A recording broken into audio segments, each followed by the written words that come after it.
Hello student. तो आज और अभी इस वीडियो में जो हम आपको पढ़ाने की कोशिश करेंगे क्लास 10 की, ये पूरा का पूरा वीडियो जो आप एप्लीकेशन पे देख पा रहे हैं या जो आप इसको किसी और अदर चैनल पे जो देख पा रहे हैं क्लास 10 के लिए, तो अभी जो हम बात कर रहे हैं आपसे वो हम बात कर रहे हैं चैप्टर 3, जिस चैप्टर का क्या नाम है, लीनियर इक्वेशंस इन टू वेरिएबल्स। ये चैप्टर है ओरिजिनली। ओके, तो ये चैप्टर अभी हम इस चैप्टर को लेकर के जो इसका इंट्रोडक्शन पार्ट है, अभी हम इस वीडियो में और इस पूरे क्लास में जो पढ़ेंगे, इस पूरे क्लास के अंदर ये पढ़ेंगे कि chapter 3 linear equation in two variable, ये जो चैप्टर 3 जो आपके क्लास 10 में है, इसके अंदर सबसे पहले देखेंगे कॉन्सेप्ट क्या है। वो सारे कॉन्सेप्ट को वन बाय वन हम डिस्कस करेंगे। कॉन्सेप्ट से रिलेटेड इस पूरी वीडियो में चैप्टर 3 से रिलेटेड जितने भी सारे कॉन्सेप्ट हैं, अभी हम कोशिश करेंगे कि आपके साथ हम इस वीडियो में डिस्कस करें। उसके बाद जो इसमें जितने भी एक्सरसाइज हैं, सारे एक्सरसाइज के एक एक क्वेश्चन वन बाय वन सब के सब डिस्कस करेंगे। ठीक है, तो सबसे पहले इसमें डिस्कस क्या करना है।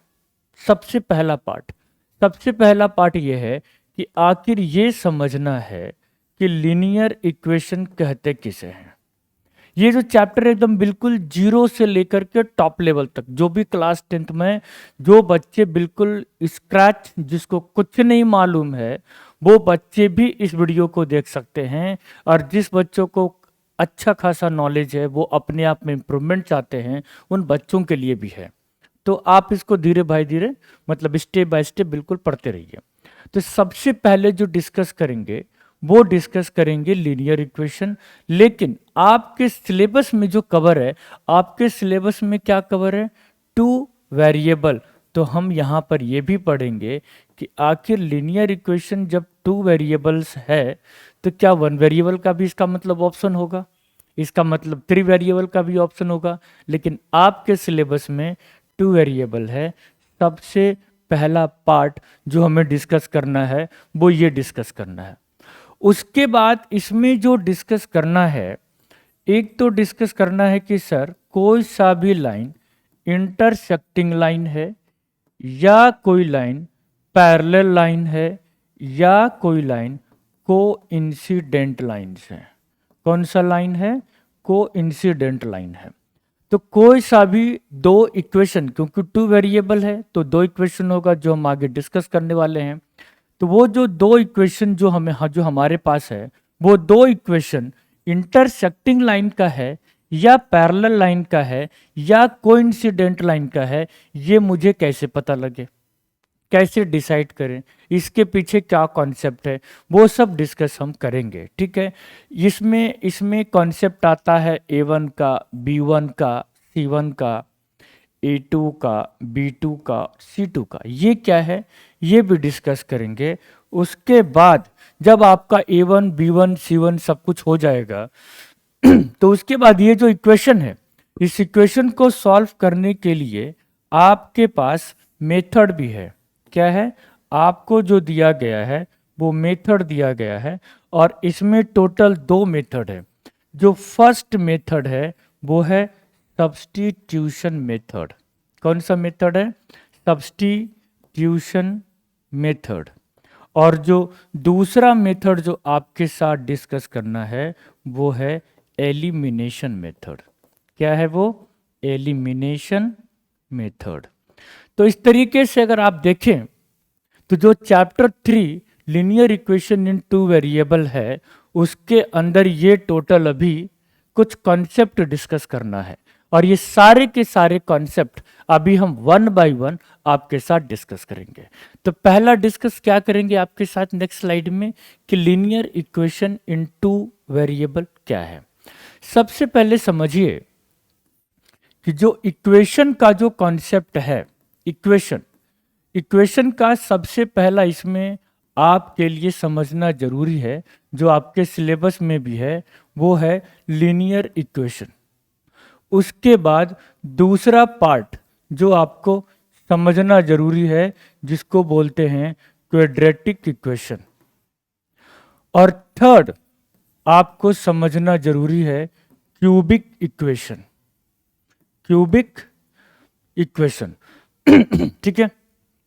अब कमाल की बात इसमें क्या है, ऐसा नहीं कि मैंने स्लाइड पे इस बोर्ड पे 3 इक्वेशन लिखा है तो 3 ही इक्वेशन होगा।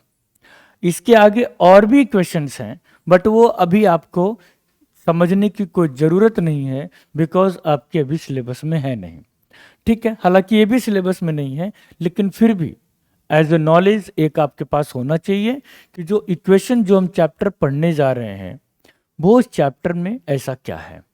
तो ये जो लीनियर इक्वेशन है, क्वाड्रेटिक इक्वेशन है या क्यूबिक इक्वेशन है, ये सारे के सारे इक्वेशन डिसाइड करते हैं एक पॉइंट पे, एक कॉन्सेप्ट पे, जिस कॉन्सेप्ट का नाम है डिग्री। अब यहां पे कुछ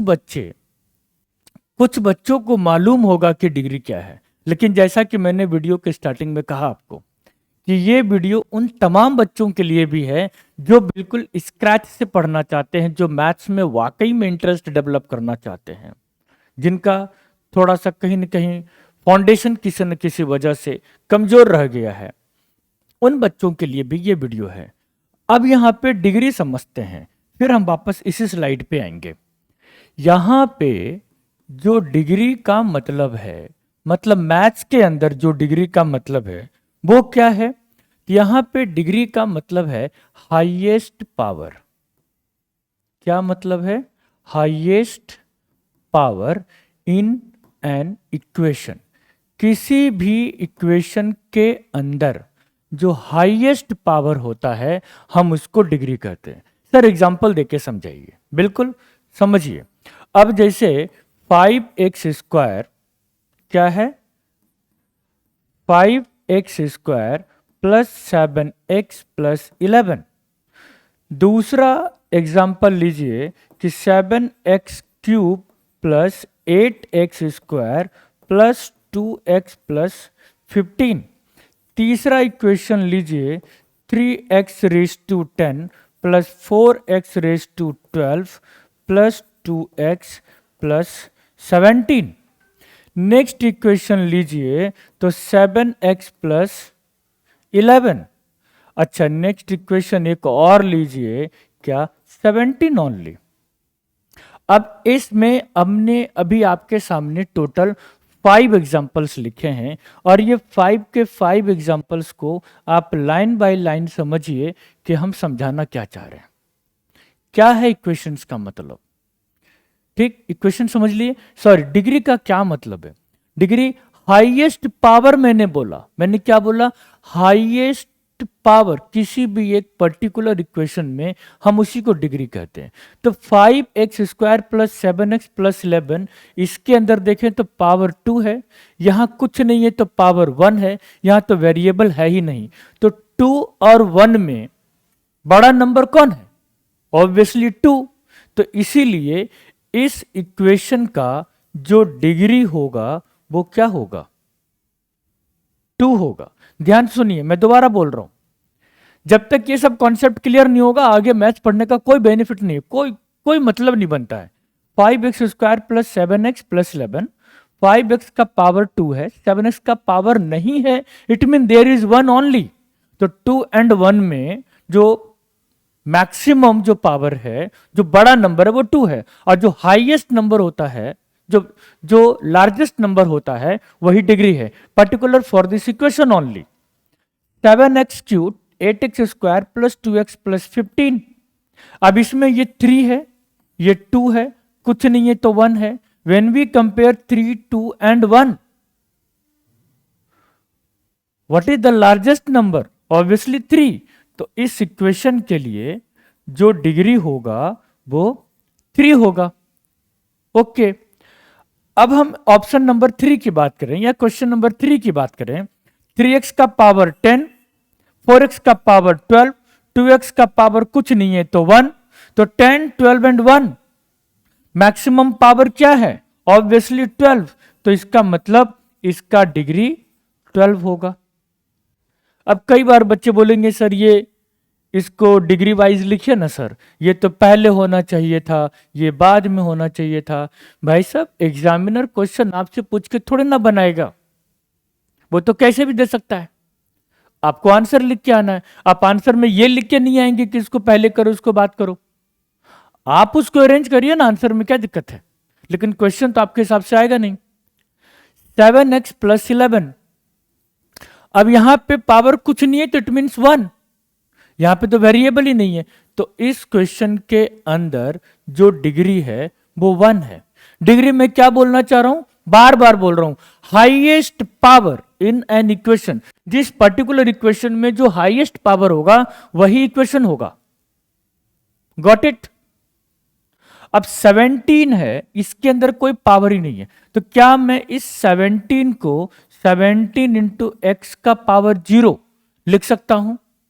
और आप लोग जानते हैं कि x का पावर 0 या किसी चीज का भी पावर 0, किसी भी नंबर का पावर 0, किसी भी ये आपका वेरिएबल का पावर 0 वो 1 होता है। तो 17 इंटू एक्स का पावर 0, तो यहां पे डिग्री क्या है, 0। तो ऐसे केस में जो डिग्री होगा वो 0 होगा। Correct, correct, got it. अब आगे चलने से पहले फिर वापस पीछे आते हैं।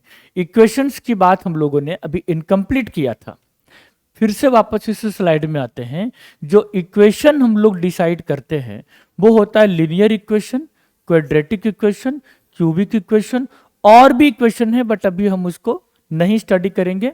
अब ये जो इक्वेशन है वो डिसाइड होता है डिग्री पे, और डिग्री अभी हमने नेक्स्ट स्लाइड में समझ ही लिया है। तो लीनियर इक्वेशन उसको बोलते हैं बालक जिसका डिग्री 1 होता है।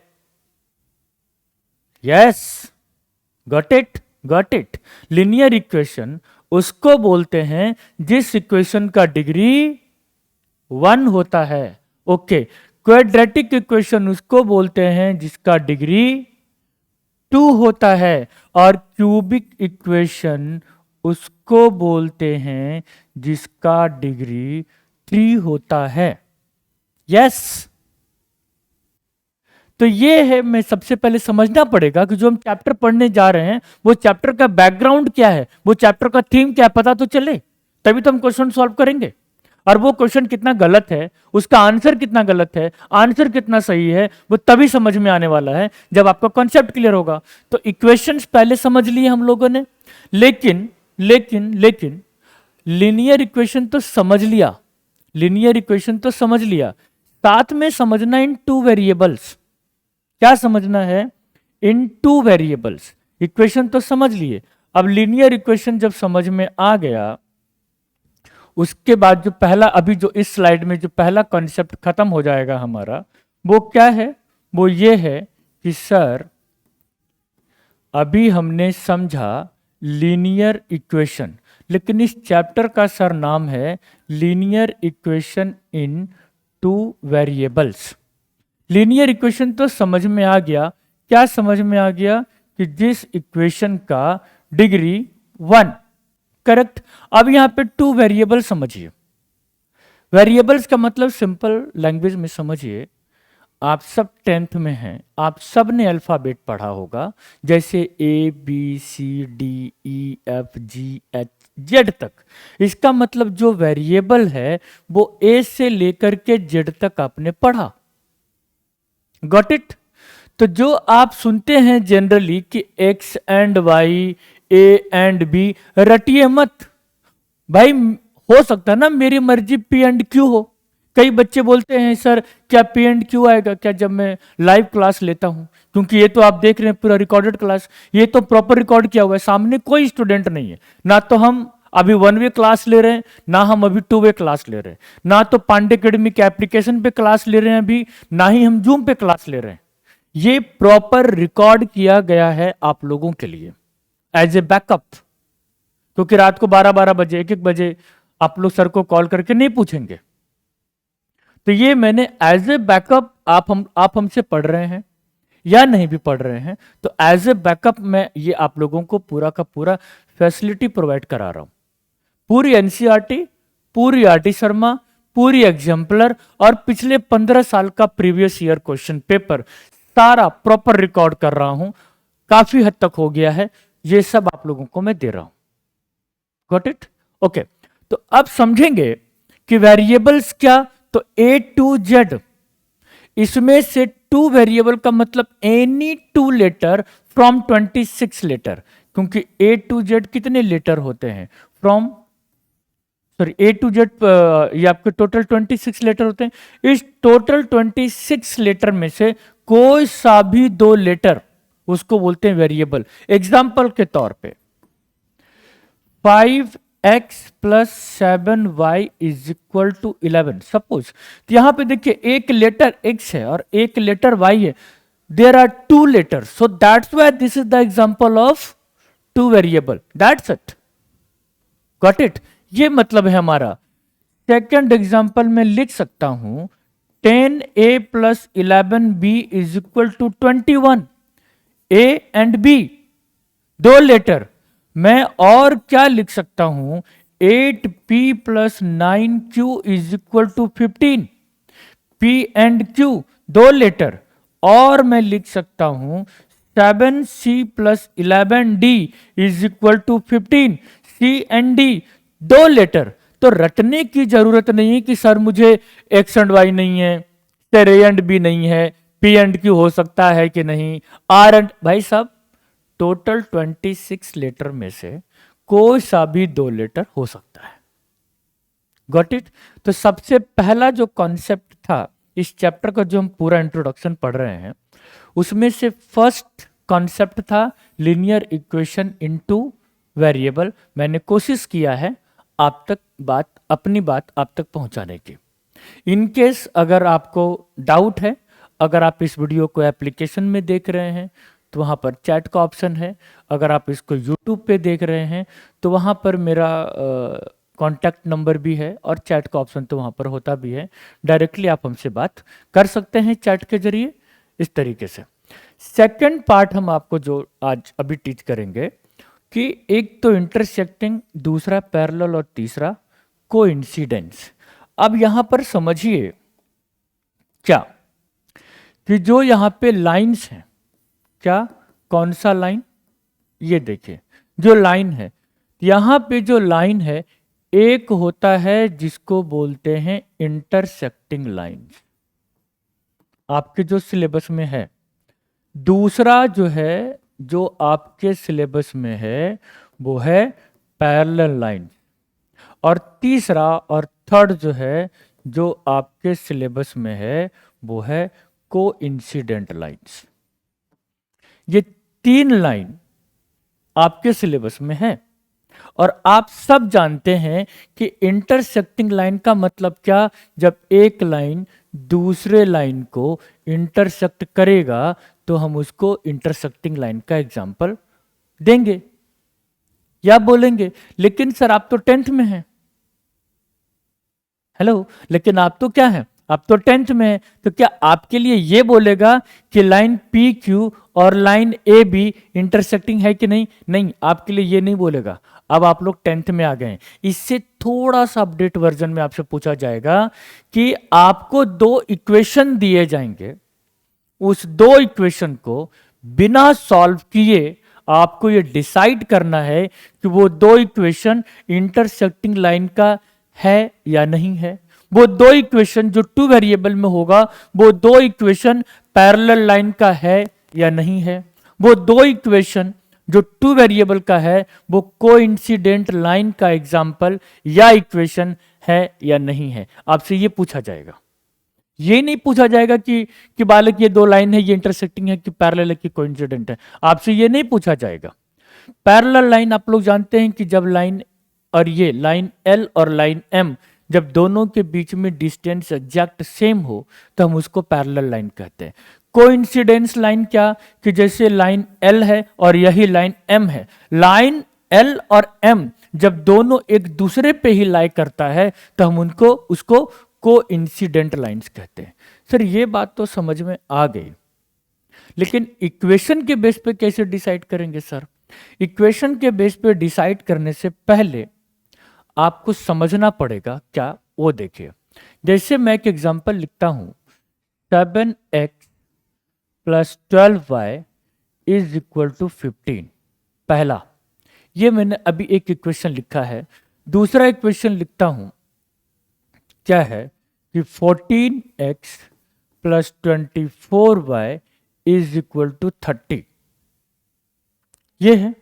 लेकिन जो linear equation in two variable का जो फॉर्मेट है वो है ax plus B Y plus C equal to 0। तो यहां पे सबसे पहले आपको फॉर्मेट चेंज करने की जरूरत है। इसका मतलब क्या सर? इसका मतलब ये कि 7x plus 12y minus 15 equal to 0। तब जाकर के ये इक्वेशन फर्स्ट हुआ। और ये क्या हो जाएगा? 14x plus 24y minus 30 equal to 0। तब जाकर के इक्वेशन 2 हुआ। Got it? Yes, got it. अब यहां पे समझिए बात को। क्या इसमें मैंने आपको कहा था कि a1 b1 c1 भी समझना है। मैंने क्या बोला था? a1 b1 c1 भी समझना है और a2 b2 c2 भी समझना है, क्योंकि इसी पे डिपेंड करेगा कौन सा लाइन इंटरसेक्टिंग, पैरेलल या कोइंसिडेंट। इसको समझना बहुत जरूरी है। आइए इसको समझेंगे।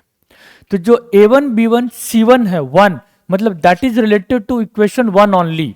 तो ये जो 7 है ये a1 है, ये जो है ये b1 है और ये जो है ये c1 है।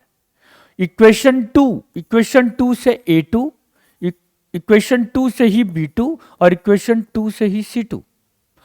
अब यहां पर अगर a1 को हम समझें तो a1 का मतलब है यहां पर कोएफिशिएंट ऑफ x। x का जो कोएफिशिएंट क्या है? तो 7। तो x का जो कोएफिशिएंट 7 है वो a1 है। ठीक है, हो सकता है इक्वेशन आगे पीछे हो, कई बार y पहले दे दे x बाद में दे दे। तो इसका मतलब ये नहीं हुआ कि सर ने पहले a1 लिख दिया, अगर इक्वेशन में पहले y आ गया तो आप पहले से ही a1 लिख देंगे ना। आप उसको इस फॉर्मेट में पहले कन्वर्ट करेंगे। अगर इस फॉर्मेट में है तो वेल एंड गुड, नहीं है तो first of all convert it into, ये चीज है। उसके बाद देन यू कैन डिसाइड कि a1 b1 c1 कहां है करके, ऐसा। तो जो b1 है, b1 क्या है? तो coefficient of y and c1 जो है ये है कांस्टेंट टर्म। क्या है? Constant term. ये a1 b1 c1 है। यहां पर बस डिफरेंस ये है कि a2 b2 c2 ये इक्वेशन सेकंड का हो जाएगा, a1 b1 c1 ये इक्वेशन फर्स्ट का हो जाएगा। सिर्फ इक्वेशन के बेस पर डिसाइड है, बाकी कुछ नहीं है। तो सबसे पहले मुझे बात करना था a1 b1 c1 a2 b2 c2 आखिर है क्या। ये क्लियर हो गया? Well done. अब आगे चलते हैं। अब आगे क्या चलते हैं, अब उसको समझिए। सबसे पहले समझेंगे हम लोग इंटरसेक्टिंग लाइंस। क्या समझेंगे? Intersecting lines. इंटरसेक्टिंग लाइन का मतलब क्या, अब ये समझना बहुत जरूरी है।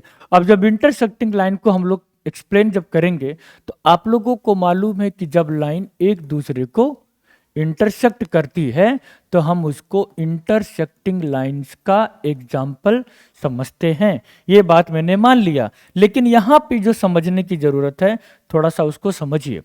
ये कहता है जब a1 by a2 is not equal to b1 by b2, क्योंकि यहां पर हमारे पास लाइन नहीं है। ये तो मैंने आपको एज ए रेफरेंस के लिए समझाया, लेकिन जो आपके सिलेबस में समझना है, आपके सिलेबस में यह समझना है कि आपको इक्वेशन दिए जाएंगे। जैसे फॉर एग्जांपल मैं आपको इक्वेशन देता हूं फर्स्ट, ये कि 7x plus 5y minus 11 equal to 0। दूसरा इक्वेशन है 14x plus 11y minus 15 equal to 0। ये दो इक्वेशन है। इंटरसेक्टिंग लाइन, ये इक्वेशन से इंटरसेक्टिंग लाइन बनेगा या नहीं बनेगा, उसके लिए क्या करना है, a1 अपॉन a2 और b1 अपॉन b2 ये दोनों इक्वल नहीं होना चाहिए। क्या आपको कोई लाइन बनाने की जरूरत नहीं है, आपको इस इक्वेशन को सॉल्व करने की भी जरूरत नहीं है। हालांकि जब आप इस इक्वेशन को सॉल्व करेंगे ग्राफ में कि x की वैल्यू 0 कर दिया, y की वैल्यू आ गया, y की वैल्यू 0 कर दिया, x आ गया, उसको ग्राफ में जब बनाएंगे तो प्रॉपर लाइन बनेगा, इंटरसेक्ट होगा, इंटरसेक्टिंग लाइन हो जाएगा। बट यहां पे सवाल यह है कि इस इक्वेशन को सॉल्व अभी नहीं करना है, बिल्कुल नहीं करना है। बिना सॉल्व किए आपको यह बताना है कि ये इक्वेशन इंटरसेक्टिंग लाइन का है या नहीं है। सिंपल। तो कैसे? तो a1 अपॉन a2 और b1 अपॉन b2 ये दोनों इक्वल अगर नहीं है तो इसका मतलब है कि वो इंटरसेक्टिंग लाइन का एग्जाम्पल है। तो सर कैसे? अब उसको समझिए कैसे। अब ये इक्वेशन फर्स्ट है और ये इक्वेशन सेकंड है। ये already ax plus B Y plus C equal to 0 के फॉर्मेट में लिखा हुआ है। ये भी ax plus B Y plus C equal to G, ये 0 के फॉर्मेट में लिखा हुआ है। तो x का जो कोएफिशिएंट है ये a1, y का जो कोएफिशिएंट है ये b1 और ये जो कांस्टेंट है ये c1। x का जो कोएफिशिएंट है ये a2, y का जो कोएफिशिएंट है ये b2 और ये क्या है? This is c2। Got it? तो आपको एग्जाम के टाइम में सबसे पहले लिखना है a1 is equal to 7, b1 is equal to 5 and c1 including sign. आप साइन को इग्नोर बिल्कुल नहीं करेंगे, ठीक है। a2 कितना है? That is equal to 14, b2 is equal to 11 and c2 is equal to -15। अब जब हमने इसको कंपेयर करा तो मुझे क्या मिला? इसको जब हमने कंपेयर किया तो हमने ये देखा कि जो a1 अपॉन a2 अगर हम लिखें तो 7/14, 7/14, 7 2 जा 14। आंसर क्या आया इसका? 1/2। अगर हम इसको b1/b2 भी चेंज करें तो 5/11। इसको हम लोवेस्ट फ्रैक्शन में कन्वर्ट नहीं कर सकते। अब इसको कंपेयर करिए तो आपको लगता है कि 1/2 क्या 5/11 के इक्वल है? Obviously no. 1/2 5/11 ये दोनों इक्वल नहीं है। अब ये दोनों इक्वल नहीं है, इसका मतलब मैं ये बोल सकता हूं कि a1 अपॉन a2 और b1 अपॉन b2 ये दोनों इक्वल नहीं है। और जब a1 upon a2 b1 upon b2 equal नहीं है, इसका मतलब ये हुआ कि ये जो इक्वेशन है बालक, ये जो इक्वेशन है, ये इक्वेशन ये बोल रहा है कि मैं इंटरसेक्टिंग लाइंस का इक्वेशन हूं। मैंने देखिए इस इक्वेशन को भी कहीं सॉल्व नहीं किया, मैंने इक्वेशन को कहीं ग्राफ पे रिप्रेजेंट नहीं करा। अगर मैं ग्राफ पे रिप्रेजेंट करूंगा तो सिंपली दो लाइन बनेगा और ये दो लाइन एक दूसरे को इंटरसेक्ट करेगा। वहां पे easily we can decide it कि this is the example of intersecting line. But point is कि how to show without representation of lines like this. तो we have this formula. With the help of this formula, we can decide this is the example of intersecting line or not. That's it. ये concept है. Are you getting my point? Obviously, yes. Very good. अब यहां पे देखिए एक चीज और बताता हूं जो मुझे लग रहा है अभी कि जब a1 अपॉन b2 और b1 अपॉन b2 जब इक्वल नहीं है तो हमें c1 अपॉन c2 में जाने की जरूरत भी नहीं है, मतलब ही नहीं बनता है, छोड़ दीजिए उसको। ओके हाँ सर छोड़ दिया। अब आगे चलते हैं कहां? इंटरसेक्टिंग लाइन हो गया। अब इसके बाद टाइम तो अभी है, टाइम है। को इंसिडेंट लाइन समझते हैं। को इंसिडेंट लाइन समझते हैं क्या है। इसका दूसरा कॉन्सेप्ट है को इंसिडेंट लाइन्स। को इंसिडेंट लाइन क्या? कोइंसिडेंट लाइन का मतलब सिंपल है कि जब लाइन, दो लाइन एल या एम या कोई सा भी any two line, name what ever is, उसमें हम लोग फोकस नहीं करेंगे। जब दो लाइन एक दूसरे पे ही लाई करता हो हम लोग उसको बोलते हैं कोइंसिडेंट लाइन। और कोइंसिडेंट लाइन को डिसाइड करने का सबसे अच्छा तरीका क्या है? वही same formula a1 upon a2 B1 upon B2 और C1 अपॉन C2।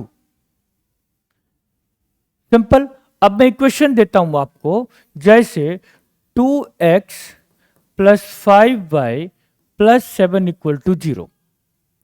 अब 4x, 2 2 जा 4, 5 2 जा 10। आप समझिए कि मैं इक्वेशन बना कैसे रहा हूं।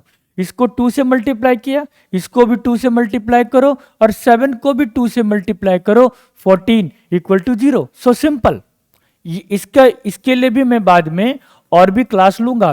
अभी सिर्फ हम ये पढ़ रहे हैं कि इस चैप्टर में सारे कॉन्सेप्ट क्या क्या हैं। उन सारे कॉन्सेप्ट को वन बाय वन हम डिस्कस कर रहे हैं अभी आपके साथ। अब समझिए, इक्वेशन जो फर्स्ट है, तो ये a1 हो गया, y का कोएफिशिएंट b1 हो गया और ये c1 हो गया। इक्वेशन 2 में a2, ये हो गया b2 और ये हो गया c2। तो हम सिंपली क्या लिखेंगे कि a1 is equal to 2, b1 is equal to 5 and c1 is equal to 7। a2 is equal to 4, b2 is equal to 10 and c2 is equal to 14। कभी भी एग्जाम में डायरेक्ट आंसर लिखने की कोशिश बिल्कुल मत करिए, इस तरीके से जरूर शो करिए। अब क्या करेंगे आप, अब देखिए तो a1 upon a2, a1 upon a2 it means 2 by 4, 2 2 जा 4 तो आ गया 1 बाय 2। b1 अपॉन b2 अगर हम लिखें तो 5 बाय 10, 5 2 जा 10, answer is 1 bye 2। c1 by c2 देखें तो क्या हो जाएगा, 7 बाई 14, 7 2 जा 14 तो 1 बाय 2। अगर जब हम इन तीनों को कंपेयर करें तो क्या आपको नहीं लग रहा कि 1 बाई 2, 1 बाई 2, 1 बाई 2, मतलब 1 बाई 2, 1 बाई 2 और 1 बाई 2 ये तीनों सेम है। इसका मतलब ये कि मैं ये बोल सकता हूं a1 upon a2, b1 upon b2 और c1 अपॉन c2 ये तीनों इक्वल हैं।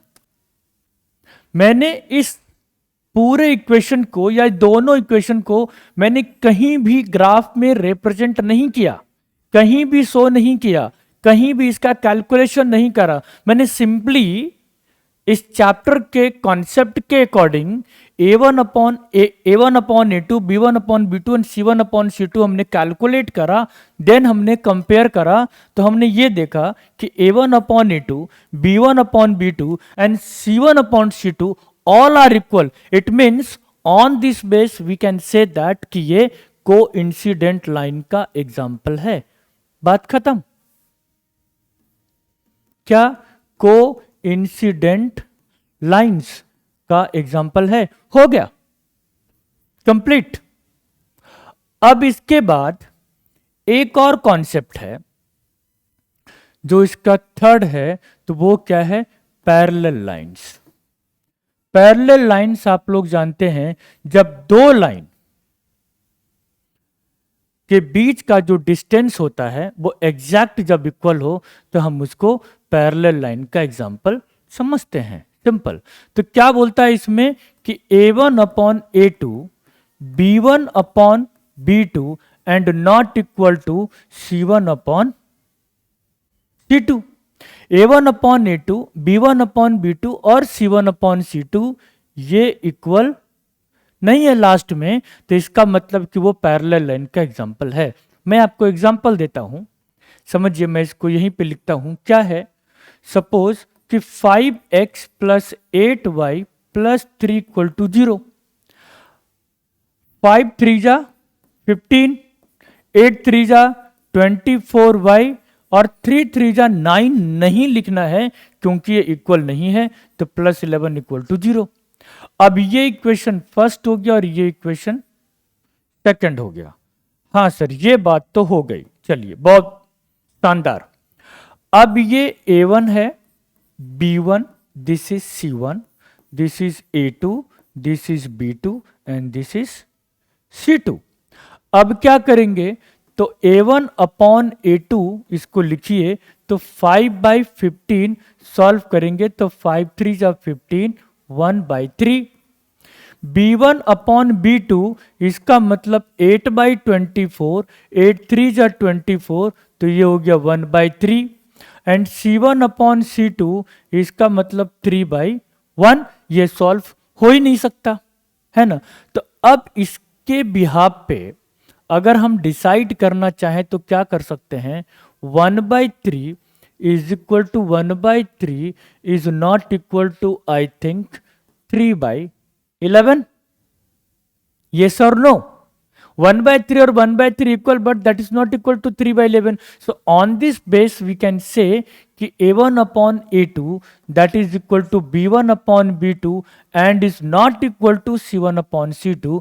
और according to this हम ये बात बोल सकते हैं कि ये जो equations हमने लिए हैं, ये इक्वेशन को जब हम ग्राफ पे रिप्रेजेंट करेंगे तो ये दोनों लाइन एक दूसरे के पैरेलल लाइन होंगे।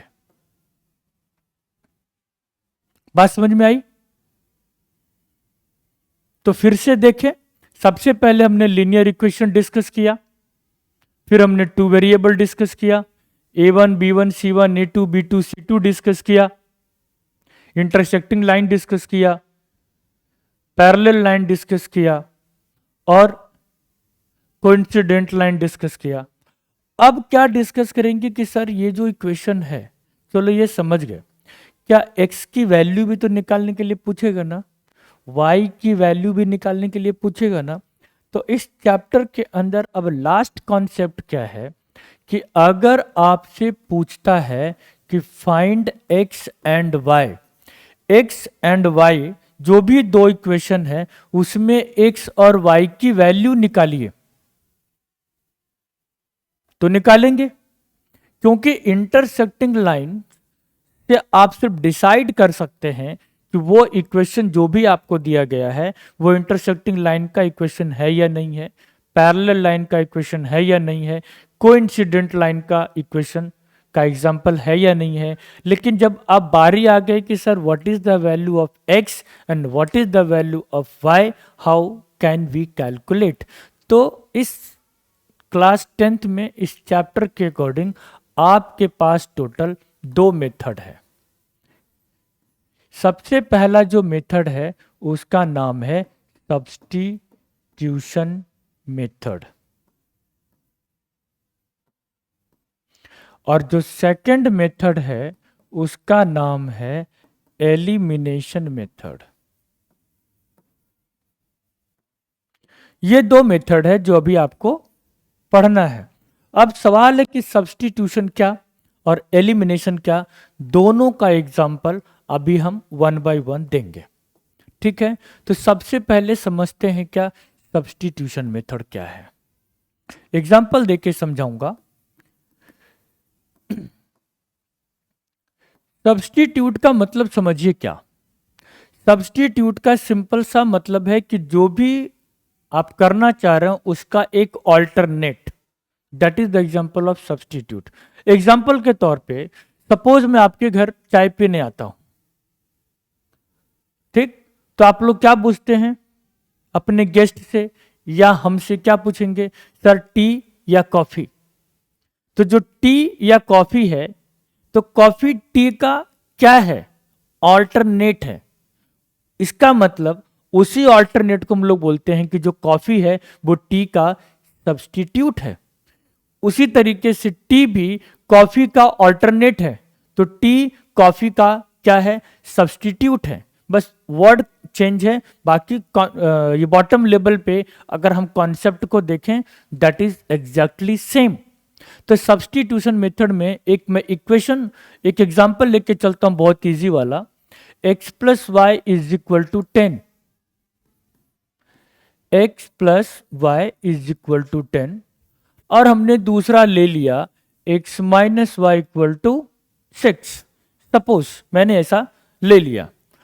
अब आप इसको इक्वेशन फर्स्ट और इसको इक्वेशन 2 सपोज करेंगे, तो आप क्या लिखेंगे कि सर फ्रॉम इक्वेशन फर्स्ट क्या, तो x plus y is equal to 10, तो x equal to 10 minus y, इसको इक्वेशन थर्ड आपने सपोज कर लिया। x plus y is equal to 10, तो x equal to 10 minus y. अब ये जो थर्ड इक्वेशन आपने सपोज करा, ये x की वैल्यू इक्वेशन सेकंड में क्या करो, तो पुट करो। तो लिखिए पुट x इन इक्वेशन, कहां बालक, तो थर्ड में। अब सॉरी सेकंड में, नॉट थर्ड में, सेकंड में। तो क्या है ये, x minus y is equal to 6। अब x की वैल्यू यहां पे क्या है, 10 माइनस वाई, तो लिखेंगे 10 माइनस वाई इक्वल टू 6। आप अगर एग्जाम में चाहें तो ऐसा लिख सकते हैं x equal to 10 minus y. अगर इस तरीके से ये दिखा देते हैं, किसके मार्क्स मिलते हैं, इसका आप लोग बेनिफिट उठाइए। 10 minus y minus 2y equal to 6, minus 2y equal to 6 minus 10, minus 2y is equal to minus 4, तो 2y इज इक्वल टू 4, तो y is equal to 2। y की वैल्यू हमारे पास 2 आ गया। अब इस y की वैल्यू कहां पुट करेंगे, इक्वेशन थर्ड में। तो लिखिए पुट y इन इक्वेशन कहां, तो थर्ड। थर्ड यहां पे क्या है, x equal to 10 minus y, इसका मतलब x इक्वल टू 10 माइनस 2, तो x इक्वल टू 8। तो एट लास्ट हम लिखेंगे so x equal to 8 and y is equal to 2। Complete answer हो गया। अगर आप इसको क्रॉस वेरीफाई करना चाहें तो when we add 8 and 2 what we get 10, x plus y what we get 10, when we subtract 2 from 8 what we get 6। Both conditions are satisfied, it means our answer, my answer, that is absolutely correct। तो ये जो system है, ये जो process है, ये जो method है, हम इसको सब्स्टिट्यूशन मेथड कहते हैं। इसी इक्वेशन को मैं इक्वेशन सेम लूंगा और इसको एलिमिनेशन से सॉल्व करूंगा। और इक्वेशन सेम लेने का हमारा रीजन ये होगा कि कई बच्चों को लगता है मेथड चेंज कर देने से आंसर चेंज हो जाता है। ऐसा बिल्कुल नहीं है भाई, ऐसा बिल्कुल नहीं है बालक। इक्वेशन चेंज होने से आंसर चेंज, सॉरी, ये मेथड चेंज होने से आंसर चेंज नहीं होता, आंसर वही रहेगा। इसीलिए मैं इक्वेशन अभी सेम लूंगा। तो जो अभी मैं डिस्कस करने जा रहा हूं वो मेथड क्या है, तो एलिमिनेशन मेथड। इक्वेशन क्या लिया हमने, x plus y is equal to 10 and x minus y is equal to 6। Elimination का मतलब समझिए, एलिमिनेट कर देना, हटा देना। फॉर एग्जाम्पल, जैसे आप लोग डांस इंडिया डांस या डांस के बहुत सारे प्रोग्राम देखते हैं या बिग बॉस देखते हैं, वहां पे आप देखते होंगे कि अगर टोटल 12 टीम है या 10 टीम है, सपोज वहां पे टोटल 10 टीम है, तो एक टीम आज इस घर से बाहर जाएगी, मतलब एलिमिनेट हो जाएगी। फिर एक टीम फिर कुछ दिन के बाद बाहर जाएगी, मतलब एलिमिनेट हो जाएगी।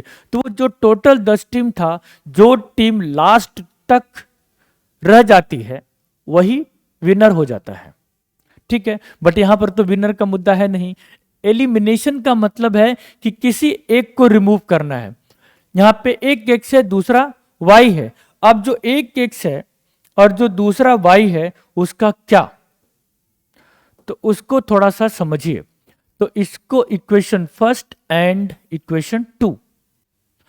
अब हम यहां पे लिख सकते हैं कि sir from equation first and second क्या, तो x plus y is equal to 10 and x minus y equal to 6। अब इसमें सिंपली हम लोग पहले देखते हैं क्या कोई ऐसा वेरिएबल है जो ऑटोमेटिक कैंसिल हो रहा है, तो उसको इजीली कैंसिल कर दीजिए। Plus y and minus y cancel हो जाएगा, x और x को ऐड करेंगे तो 2x, ये हमारा 16 हो जाएगा।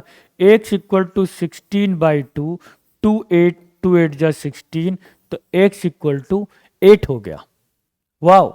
अब x की वैल्यू जो 8 आया है इसको किसी भी इक्वेशन में पुट करिए, तो put x in equation first में ही कर देते हैं, तो क्या है x plus y is equal to 10।